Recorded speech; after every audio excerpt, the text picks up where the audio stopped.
A barren stretch of desert is dimly lit by the brightening sky. There are still 30 minutes before sunrise, but above the clouds the stars have already faded, and a deep blue, shadowless light suffuses the desert floor. In the last few months, the flat, featureless ground has been transformed. A 30-meter tall steel tower bearing a terrible payload stands alone at the foot of the Oscura Mountains, surrounded by little more than crisscrossing tire tracks leading 3 kilometers from a now empty adobe ranch house. Beyond, situated to the north, west and south, all at a deliberate 9-kilometer radius from the tower, are 3 part-buried shelters, each with their windows turned towards their joint focus. The scientists and soldiers now encamped within these shelters cannot see the tower at the circle's epicenter, but they will soon see, all too well, the effects of its fateful payload. Not knowing what to expect, they lie on the ground, feet pointed towards the invisibly distant tower, and listen to the countdown as it crackles over the public address system. At precisely 5:30 a.m., on the 16th of July 1945, an earth-shaking boom marked the beginning of a new era of civilization.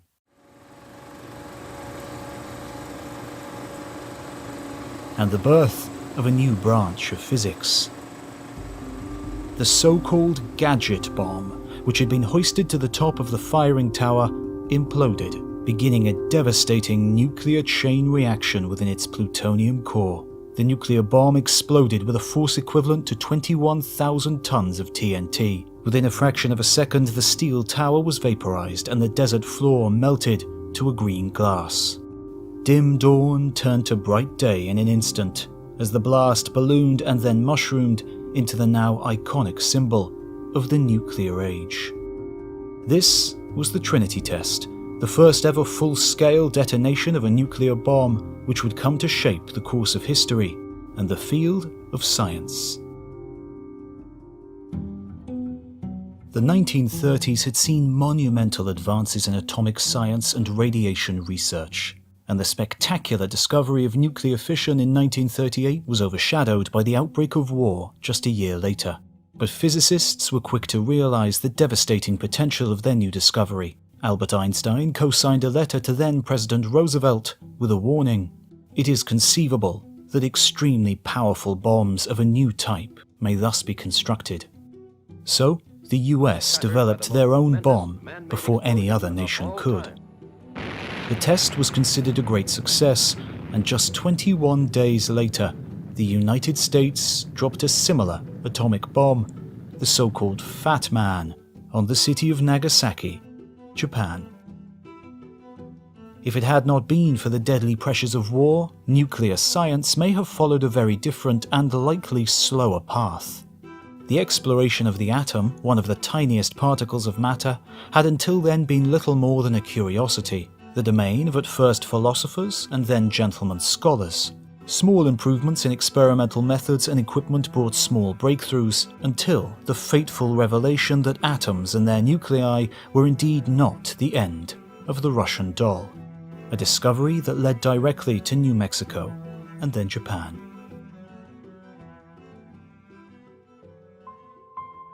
As the glow from that first nuclear explosion faded, it left behind a new thirst to understand what our universe was actually made of, and how it came to be. That journey, the quest to discover what makes up everything, would see scientists delve ever deeper down a rabbit hole of matter and mass, of fields and particles, and even further back in time, in a century-long quest to answer the immortal question, what is, at its most fundamental level, everything? And perhaps, even more importantly, is any of it really real at all?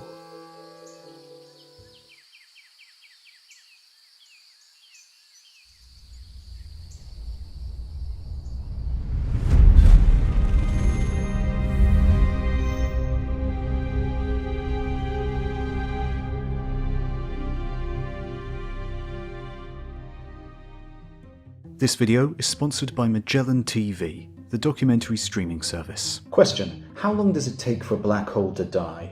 A. 10 to the power of 67 years, B. Google years, or C. It never dies, it just sort of lingers like a bad smell. That's right, it's 10 to the power of 67 years. Ages. And the fact they evaporate at all is due to Heisenberg's uncertainty principle.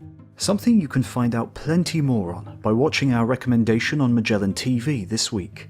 Secrets of Quantum Physics 4K with Jim Al-Khalili, a fascinating, mind-melting dive into the achingly confusing quantum world. They are a sort of Netflix for documentaries with more than 3,000 documentaries to choose from on a wide range of topics, including a great selection on space, cosmology, and physics. So click on the link in the description for an exclusive month-long free trial for History of the Universe viewers. Thanks.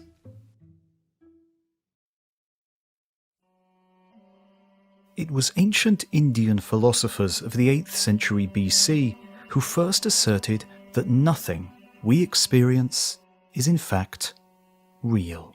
Such an extreme reductionist philosophy is simple enough to follow. A cart can be broken down to its component parts: wheels, axles, yoke. Those components can too be broken down. A wheel becomes a hub, rim, and spokes. Each succession of smaller parts can be broken down further by hand and with specialist tools, until nothing remains but a collection of minuscule specks, each indistinguishable from the next. What, then, are the objects of our experience is everything, if not piles, of such specks, amassed and organized to give the appearance of something greater.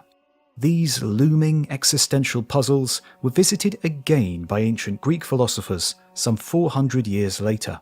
Considering the same problem, Democritus and Leucippus came to the same conclusion. Ultimately, everything we can see and touch can be broken down, time and time again, until an impasse is reached, of tiny particles that can be divided no further. Democritus gave these hypothetical particles a name, defining them by their fundamentally indivisible nature. Atomos, meaning uncuttable.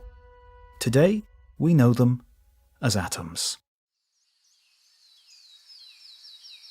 And yet, it wasn't until the 19th century that science, rather than philosophy, allowed researchers to probe the nature of these mysterious, uncuttable atoms. In the early 1800s, English chemist John Dalton spent his summers in the mountains of the Lake District in northwest England. Before the advent of comprehensive maps of the region, he was an authority, measuring their altitude and distances through his own hiking experience. One can imagine his mind wandering in these hills, both measuring and musing upon the remarkable theories he was forming within his Manchester laboratory. For Dalton spent the rest of his time analysing the nature of various chemical compounds. These compounds were as distinct as the peaks he knew so well.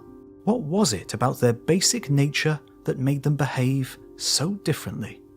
All of these chemicals, he posited, were composed of simple, indivisible building blocks that related to the elements that made them up. So methane, as a combination of carbon and hydrogen, contained indivisible atoms of carbon and of hydrogen. Nitrous oxide was built from nitrogen atoms and oxygen atoms, and so on. Unknowingly invoking the ancient philosophies, synthesizing the works of his contemporaries, and drawing on his belief in the ultimate simplicity of nature, Dalton introduced the scientific concept of the atom to the world. But of course, as we know now, this naming process was premature. Atoms were not indivisible, not the rightful scientific heir to the ancient Greek atomos, as scientists would discover during the second half of the 19th century. While investigating the conduction of electric charge, scholars began to hone in on a different kind of particle, which seemed unique in its ability to carry electricity. It could move through a vacuum after all other free atoms had been removed, and seemed to be present regardless of the surrounding materials. By 1897, English physicist J.J. Thomson had isolated the negatively charged particle responsible for electric current, which he fittingly called the electron. Faced with this new discovery, researchers scrambled to reconcile Thomson's electrons with the 2,000-year-old theory of fundamental atoms. Electrons could travel alone, but they also seemed to be born of atomic matter. So how could the two be related? Further experiments by the New Zealand-born physicist Ernest Rutherford helped solve the mystery. By firing radioactive particles at a thin sheet of gold foil, Rutherford showed that they were sometimes reflected, sometimes deflected, and sometimes, mysteriously, passed straight through. This couldn't happen if atoms were solid spheres that were tightly bunched together, so Rutherford suggested, and later refined, a new model consisting of a condensed, positively charged nucleus surrounded by orbiting electrons, much as planets orbit the Sun. The mass of an atom was concentrated in its nucleus, in positively charged particles that Rutherford identified as protons. And as it later transpired, as with our solar system, atoms are mostly empty space. A hydrogen atom, for example, is almost 100% nothing. With the distinction between protons and electrons, the concept of the unsplittable atom had been comprehensively split, and it was split even further in the 1930s by the discovery of yet another particle that resides inside an atom's nucleus. Thus, though impossible to know at the time, starting the steady march towards the atomic bomb. James Chadwick had spent his early academic years working with Ernest Rutherford in Manchester. When World War I broke out, he was trapped behind enemy lines and spent much of the conflict in a prison camp, where he nevertheless managed to set up a small lab and a science club with his fellow prisoners. He returned to England to finish his PhD in 1921 and pursued the thorny problem of helium's extra mass. It was well known that atoms of helium had an atomic number of 2, meaning it had 2 protons and 2 corresponding electrons. But helium's mass was actually twice what you'd expect from the mass of those 2 protons. There must be something else, heavy but uncharged, lurking in the nucleus to contribute to that mass. Through a series of inspired deductions and experiments involving radioactive beryllium and paraffin wax, Chadwick achieved what his colleagues and mentors could not. He found conclusive evidence for this mysterious neutral particle, the neutron, earning himself the 1935 Nobel Prize in the process. And so the neutron was soon seized upon as a tool for further exploration of atomic composition. Scientists began bombarding existing elements with neutrons in an attempt to increase their mass and alter the composition of their nuclei. But in 1938, Austrian physicist Lise Meitner realized that neutron impacts had the potential to do something unexpected. Instead of adding to the mass of an atom, a neutron could instead trigger that atom to split, sharing its protons and electrons between 2 distinct new atoms and releasing a huge amount of energy in the process. Meitner's colleagues, Otto Hahn and Fritz Strassmann, succeeded where generations of alchemists had failed, using a mere neutron to transmute uranium atoms into krypton and barium. Inspired by the biological process of cell splitting, Meitner and her colleagues named this process fission, and it would become the physical basis for some of the most destructive weapons ever created. Despite her pivotal role in the discovery and her contribution to its name, Meitner was keen to distance herself from the devastating potential of nuclear fission chain reactions. Perhaps because of this, or perhaps because of the sexism and anti-Semitism she faced throughout her career, Lise Meitner long went uncredited for her work. And it was Otto Hahn alone who received the Nobel Prize for the discovery of nuclear fission in 1944.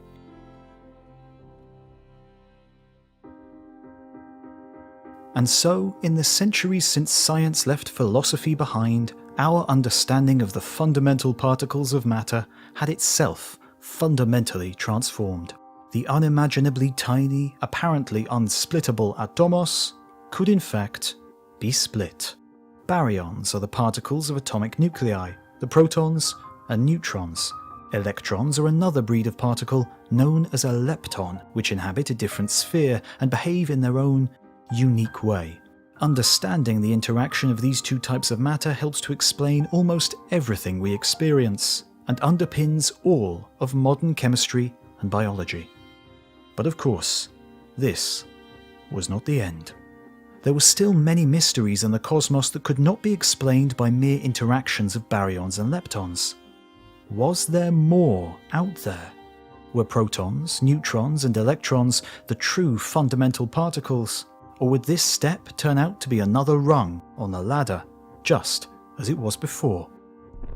The real-world explosion that began the atomic age in 1945 left scientists the tools and the motivation to dive further into the world of particle physics, to probe deeper than ever before, and find out.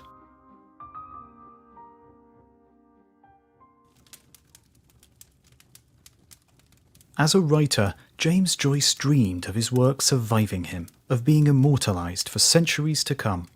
But even he could have scarcely imagined the impact his words would have beyond the arts, in a scientific discipline that didn't even exist when he first imagined them. His final novel, Finnegan's Wake, was written in such a way as to be almost impenetrable, but nevertheless gained a cult following. And in 1964, one of those followers, we can assume, was American physicist Murray Gell-Mann. Gell-Mann was among many riding the wave of particle physics research that had swelled throughout the mid-20th century. New technologies had revealed a multitude of other exotic particles, in addition to everyday protons, neutrons, and electrons. Inhabitants of this new particle zoo included other particles with mass, like pions and kaons. These weighty particles are known collectively as hadrons. So, Gell-Mann and colleagues worldwide now faced the same conundrum that had faced Rutherford and Thomson half a century earlier. But now, instead of searching for the factor that distinguished fundamental atoms of different elements, scientists needed an explanation for why apparently fundamental hadrons were all similar but distinct. And Murray Gell-Mann was not alone in trying to solve the problem. While he puzzled away at the California Institute of Technology, Russian-born American physicist George Zweig also approached the issue at CERN in Switzerland. Neither knew of the other's work, and yet they both ultimately reached the same conclusion. Hadrons must not be the bottom of the rabbit hole. There must be something smaller, some subhadronic particle making them up. Zweig supposed there to be 4 component particles, and called them aces, referring to aces from each suit in a pack of cards. But Gell-Mann's analysis suggested the heavy hadrons were made up of only 3 subhadronic particles. The physicist was in the habit of giving nonsensical names to hypothetical particles, and when talking about his ideas, referred to these subhadronic fragments as quarks, rhyming with pork. But he never considered how such a word might be spelt. It was only later, while perusing Joyce's Finnegan's Wake as a break from the trials of particle physics, that he happened upon the line, 3 quarks for muster mark. The new particle would be spelt Quark, and it was quarks, or quarks, that sparked the public's imagination. The name stuck. Of course, all this literary wrangling was moot until the existence of the quarks could be proven unequivocally. Experience had shown that if you wanted to split an atom into its subatomic particles, then the best way was to smash atoms together and analyze the wreckage. So it followed that to explore the fragments that made up these smaller subatomic particles, the same experimental approach would work, only this time it would take much, much more energy. In 1968, the Stanford Linear Accelerator Center was just 2 years old, but was already leading the charge in high-energy particle physics. At 3.2 kilometers long, it was the longest straight-line accelerator in the world, buried 9 meters below the flat, gently rolling landscape of the southern San Francisco Bay. Here, electrons would be accelerated to mind-boggling speeds, imbued with energy up to 50 gigaelectron volts before being smashed into unwitting protons or neutrons. And from the chaotic products of this head-on collision, physicists were able to finally show what Murray Gell-Mann and George Zweig had hypothesized 4 years earlier, that these hadrons were no more indivisible than atoms had been. A proton could be shattered into much smaller point-like particles. Quarks, quarks or aces, whatever they were called, they were real. The next 30 years of high-energy particle physics saw quarks probed from every possible angle. Experiments and theory combined to determine how many types of quark there were, how they differed from one another, and how they interacted to create larger particles. Now, physicists have identified 6 different types of quark, known as flavors, which are named, somewhat curiously, up, down, strange, charm, top, and bottom. Each of the 6 possess a specific mix of characteristics, including electric charge, mass, spin, and a property known as color, which is entirely unrelated to real color. Instead, quark color helps to understand how hadrons behave in relation to the strong nuclear force that holds atoms together. By combining together in triplets or sometimes groups of 5, different flavors and colors of quark can produce a family of particles, known as baryons, which include positively charged protons and uncharged neutrons that combine to form atomic nuclei. But also the short-lived lambda, sigma, and xi particles, with properties all of their own. And they can also pair up to create another breed of composite particle, known as a meson. More than half a century has now passed since high-energy physics smashed open the assumption that hadrons were fundamental particles that couldn't be broken down any further. Scientists have since discovered 6 different flavors of quark and worked out all the possible ways they can be assembled to make all kinds of composite particles, however briefly. But for all the energies we can generate in particle accelerators, there is no experimental hint that there is anything more. It seems we have finally reached the bottom of the particle rabbit hole. As far as particles with mass are concerned, quarks are as unsplittable as they get. High-energy collisions have also proved that the other breed of particles, leptons, are similarly indivisible, but they too exist in greater variety than first suspected, and include not only the well-known negatively charged electron, but also the more massive muon and tau lepton, as well as uncharged neutrino versions of each. So, there are 12 elementary particles that appear to make up everything. 6 quarks and 6 leptons. Their behavior is governed by their fundamental and unalterable properties of mass, charge, spin, and so-called color. But the particle zoo is not quite complete. The 12 quarks and leptons may be the particles that lie at the heart of every physical object in the cosmos, but they alone cannot explain the processes in our dynamic universe. Why do stars ignite? What makes them shine? And why do they even have mass in the first place?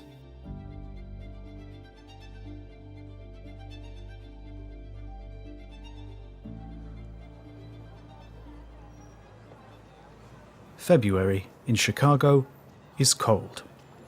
Wind howls through the city streets, blowing inland from the shores of Lake Michigan and piling snow in heaps at street corners. A few straggling scientists holding tightly to scarves and hats wrestle with the door of the conference center and rush happily into the artificial warmth. The 2009 annual meeting of the American Association for the Advancement of Science is already underway, with presentations in genetics, climate science, and astronomy cramming the daily program. But this morning, there is a subtle draw towards a single lecture room. Scientists gravitate from across the center, eager for an update on the hottest race in particle physics, the search for the so-called God particle, the Higgs boson, thought to be responsible for giving many particles mass. This is a true race for glory, a face-off of institutions across the Atlantic.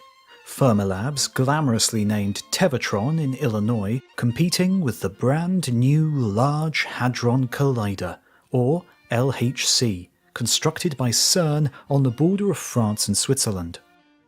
The LHC had been built specifically for this search, at a cost of some €3 billion. But before the race had barely begun, CERN suffered a huge setback. Just a month after the LHC was first switched on, an explosion critically damaged several accelerating magnets in the accelerator. The collider would have to close for more than a year for repairs to take place, giving the Tevatron a clear run for victory. So now, with LHC crippled and Tevatron leading the charge, head scientists from Fermilab took the stage in Chicago to present their progress. Addressing a packed and steaming lecture hall, they revealed that although they'd not found the God particle yet, they hoped it wouldn't be long before they could confirm a discovery. The center had been working hard to increase precision, but the problem was that nobody knew exactly what properties the Higgs boson had, or what energy of collision would produce it. The Tevatron was best placed for exploring a certain range, between 150 and 180 gigaelectron volts.